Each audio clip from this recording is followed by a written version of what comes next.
India கூட்டணி, குறிப்பாக வட மாநிலங்களில் இந்தியா கூட்டணியின் 7 மாநிலங்களுடைய தொகுதி பங்கீடு சிறப்பாக நடந்து முடிந்திருக்கிறது.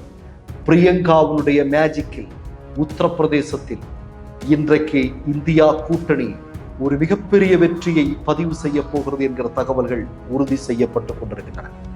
அதாவது உங்களுக்கெல்லாம் நன்றாக தெரியும், RSS சங்க பரிவாரங்கள் இந்திய ஜனநாயகத்திற்கு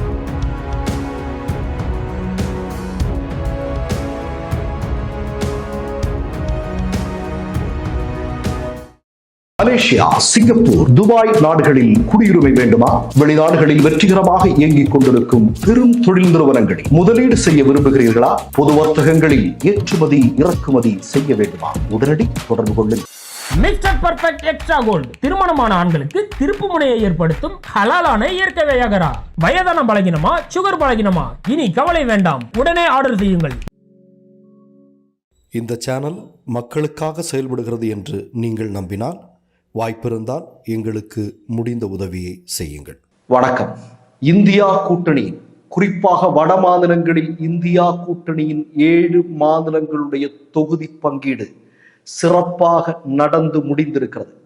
பிரியங்காவுடைய மேஜிக்கில் உத்தரப்பிரதேசத்தில் இன்றைக்கு இந்தியா கூட்டணி ஒரு மிகப்பெரிய வெற்றியை பதிவு செய்ய போகிறது என்கிற தகவல்கள் உறுதி செய்யப்பட்டுக் கொண்டிருக்கின்றன. அதாவது உங்களுக்கெல்லாம் நன்றாக தெரியும், RSS சங்க பரிவாரங்கள் இந்திய ஜனநாயகத்திற்கு எதிரானவர்கள், இந்திய ஜனநாயகத்தை படுகொலை செய்வதற்கே திட்டங்கள் தீட்டிக் கொண்டிருப்பவர்கள். இவர்களை வீழ்த்தாவிட்டால் இந்தியா என்கிற ஒரு நாட்டுக்கே பேராபத்து என்பதை உணர்ந்து கொண்ட பல்வேறு கட்சிகள் காங்கிரஸ் தலைமையில் இந்தியா கூட்டணி என்கிற ஒரு மகத்தான விஷயத்தை உருவாக்கினார்கள். ஆனால் அந்த கூட்டணியிலிருந்து நிதிஷ்குமார் என்று சொல்லக்கூடிய நபரை சங்கபரிவார கும்பல் விலக்கி வாங்கினார்கள். ஒரு மிகப்பெரிய ஜனநாயக படுகொலை நிகழ்த்தப்பட்டது. அப்போது RSS சங்க பரிவாரங்களுடைய அடிமை ஊடகங்கள் இப்படி எழுதி கொண்டே இருந்தார்கள், இந்தியா கூட்டணி முடிந்தது, அவ்வளவுதான் என்று. ஆனால் இன்றைக்கு என்ன நிகழ்ந்திருக்கிறது என்றால், இந்தியா கூட்டணி ஒரு மாபெரும் வெற்றியை நோக்கி செல்வதற்கான முதல் படிக்கட்டை தாண்டி இருக்கிறது. உங்களுக்கெல்லாம் தெரியும், வட இந்தியாவில் தான் பாஜகவிற்கு அதிகமான வாக்குகள் கிடைக்கக்கூடிய மாநிலங்கள் இருப்பது என்பது. குறிப்பாக மத்திய பிரதேசம், உத்தரப்பிரதேசம், குஜராத், சத்தீஸ்கர், டெல்லி, இப்படி நம்ம சொல்லிட்டே போலாம். இந்த மாநிலங்களில் தான் கடந்த முறை அதிகமாக, குறிப்பாக ஏறத்தாழ வாஷ் அவுட் அப்படிங்கிற நிலைமைக்கு பெரும்பாலான இடங்களில் பாஜக சங்க பரிவார கும்பல் வெற்றி பெற்றதை நாம் பார்த்தோம். ஆனால் அதற்கு ஒரு முற்றுப்புள்ளி வைப்பதற்காக பிரியங்கா காந்தி நேற்றைய தினம் உத்தரப்பிரதேசத்தில் அகிலேஷ் யாதவுடன் நடத்திய பேச்சுவார்த்தையில் ஒரு பெரும் முன்னேற்றமும் முடிவும் எட்டப்பட்டிருக்கிறது. உத்தரப்பிரதேசத்தில் இருக்கக்கூடிய 80 தொகுதிகளில் 17 தொகுதிகளில் காங்கிரஸ் கட்சி போட்டியிடவிருக்கிறது. மீதி இடங்களில் அகிலேஷ் யாதவ் போட்டியிடுகிறார், அகிலேஷ் யாதவுடைய கட்சி போட்டியிடுகிறது. குறிப்பாக ஒன்றை சொல்லிக்கொள்ள விரும்புகிறேன், இந்த முறை சோனியா காந்தி அவர்கள் நேரடியாக ராஜ்யசபாவிற்கு தேர்ந்தெடுக்கப்பட்டிருக்கிறார். அப்படி என்றால் உத்தரப்பிரதேசத்தில் ரபரேலி என்று சொல்லக்கூடிய தொகுதியில் பிரியங்கா காந்தி களமிறங்குகிறார். பிரியங்கா காந்தி உத்தரப்பிரதேசத்தில் களமிறங்குகிறார் என்றால், இந்த மாநிலத்திற்காக இவ்வளவு பெரிய செல்வாக்குள்ள ஒரு மிக முக்கியமான அரசியல்வாதி களமிறங்குவது என்பது ஒரு மிகப்பெரிய அளவிலான பலனை இந்தியா கூட்டணிக்கு கொடுக்கும் என்பதில் எந்த விதமான சந்தேகமும் இல்லை. நீங்க அதே மாதிரி பாத்தீங்கன்னா, மத்திய பிரதேசத்துல ஒரு இடம் சமாஜ்வாடி கட்சிக்கு ஒதுக்கப்பட்டிருக்கிறது, மற்ற இடங்களில் காங்கிரஸ் கட்சி போட்டியிடும் என்று சொல்லப்பட்டிருக்கிறது. அதே மாதிரி ஆம் ஆத்மி காங்கிரஸ் கட்சி இடையிலான கூட்டணி பேச்சுவார்த்தையும் சுமூகமாக நடந்து முடிந்திருக்கிறது. குஜராத்தில் 2 இடங்களில் மட்டும் ஆம் ஆத்மி கட்சி போட்டியிடும், மற்ற இடங்களிலெல்லாம் காங்கிரஸ் போட்டியிடும். ஹரியானாவில் நீங்க பாத்தீங்க அப்படின்னா ஒரே ஒரு இடம் மட்டும் ஆம் ஆத்மிக்கு ஒதுக்கப்பட்டிருக்கிறது, மற்ற இடங்களில் காங்கிரஸ் கட்சி போட்டியிடுகிறது. டெல்லியில் மொத்தம் இருக்கக்கூடிய 7 இடங்களில் 4 இடங்களில் ஆம் ஆத்மி கட்சியும் 3 இடங்களில் காங்கிரஸ் கட்சியும் போட்டியிடுவதாக ஒப்பந்தம் செய்து முடிக்கப்பட்டிருக்கிறது. ஒரு மகத்தான முன்னேற்றம் இது, அது இல்லையா? அப்படிதான் நம்ம சொல்லணும். நான் திரும்ப சொல்றேன், வட இந்தியாவில் இருந்துதான் கடந்த முறை சங்கபரிவார கும்பல் கூடுதல் இடங்களில் வெற்றி பெற்றார்கள்.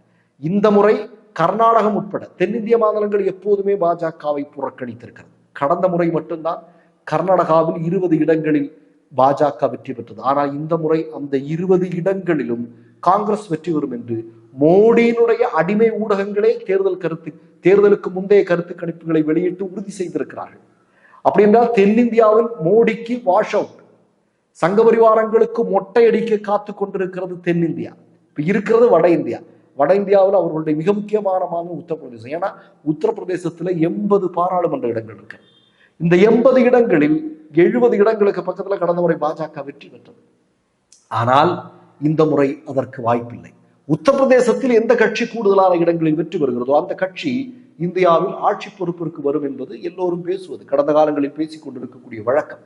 அந்த முறை பார்த்தால் சமாஜ்வாடியோடு காங்கிரஸ் கட்சி இணைந்திருப்பது என்பது உத்தரப்பிரதேச அரசியலில் ஒரு மாபெரும் மாற்றத்தை நிகழ்த்தவிருக்கிறது என்பதுதான் முக்கியமான செய்தி. காங்கிரசுடைய கோட்டையாக இருந்த மாநிலம் உத்தரப்பிரதேசம், அதுல எந்த விதமான சந்தேகமும் இல்லை.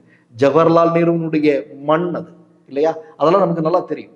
இப்போ என்ன நிகழ்ந்திருக்கிறதா, நீங்க சமீபத்தில் பாத்தீங்க அப்படின்னா விவசாயிகளுடைய மகத்தான போராட்டம் இன்றைக்கு மோடியை விரட்டி அடித்துக் கொண்டிருக்கிறது என்பதை நாம் பார்த்து கொண்டிருக்கிறோம்.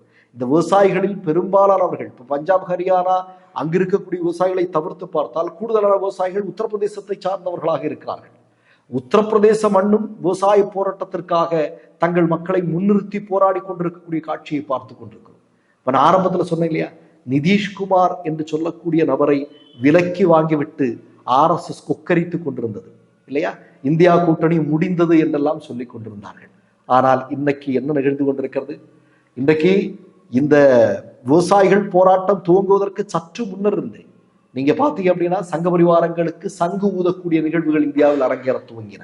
முதல்ல என்ன, மதிப்புக்குரிய உச்ச நீதிமன்றம் மோடி அமித்ஷாவுடைய தலையிலே கொட்டிய கொட்டு, தேர்தல் பத்திரம் வைத்து மக்களை ஏமாற்றி கொண்டிருக்கிறாயா, இதன் மூலமாக MLA-க்களை விலக்கி வாங்கி கொண்டிருக்கிறாயா, இதன் மூலம் இந்திய ஜனநாயகத்தை படுகொலை செய்து கொண்டிருக்கிறீர்களா என்று கேட்காமல் கேட்டது, அதற்கு ஒரு முற்றுப்புள்ளி வைத்தது. அப்போ கோவிந்தா, நீ இந்த முறை எப்படி தேர்தலில் பணங்களை செலவு பண்றது அப்படிங்கிறதுல ஒரு மிகப்பெரிய அடைப்பை உச்ச நீதிமன்றம் ஏற்படுத்தி இருக்கிறது பாஜகவிற்கு. இது முதல் விஷயம். இரண்டாவது விஷயம் என்னது, இதோ விவசாயிகளுடைய மகத்தான போராட்டம், அது நிச்சயமாக மோடியை மண்டியிடச் செய்யும்.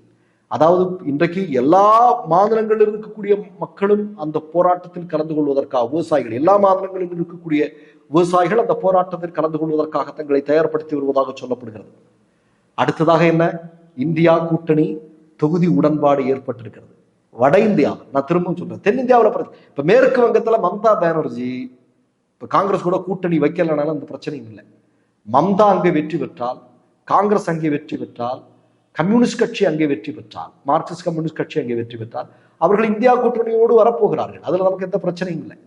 ஆனா உத்தரப்பிரதேசம் எல்லாம் அப்படி அல்ல. மத்திய பிரதேசத்துல நீங்க கடந்த முறை பாத்தீங்கன்னா ஒரே ஒரு இடம் மட்டும்தான் பாஜக வெற்றி, மன்னிக்கவும் காங்கிரஸ் வெற்றி பெற்றது.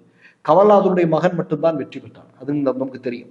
இப்ப மத்திய பிரதேசம், மகாராஷ்டிரா, உத்தரப்பிரதேசம் இந்த 3 மாநிலங்களிலும் இன்றைக்கு சுமூகமாக இந்தியா கூட்டணியின் தொகுதி பங்கீடு முடிவடைந்திருப்பது என்பது சங்க பரிவாரங்கள் RSS பாஜக கும்பலுக்கு மரணமணியை இந்திய மக்கள் அடித்திருக்கிறார்கள் என்பதற்கான ஒரு முதல் செய்திதான் இது. மற்றொரு நிகழ்வில் சந்திப்போம். நன்றி, வணக்கம். மை நேம் இஸ் ரெட் சேனலை சப்ஸ்கிரைப் பண்ணிக்கோங்க.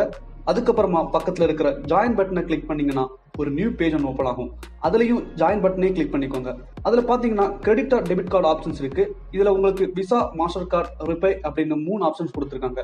அதுல நீங்க எந்த கார்டு சூஸ் பண்றீங்களோ அந்த கார்டோட நம்பர் என்டர் பண்ணிக்கோங்க. அப்புறமா கார்டோட வேலிடிட்டி மந்த் அண்ட் இயரை டைப் பண்ணிக்கோங்க.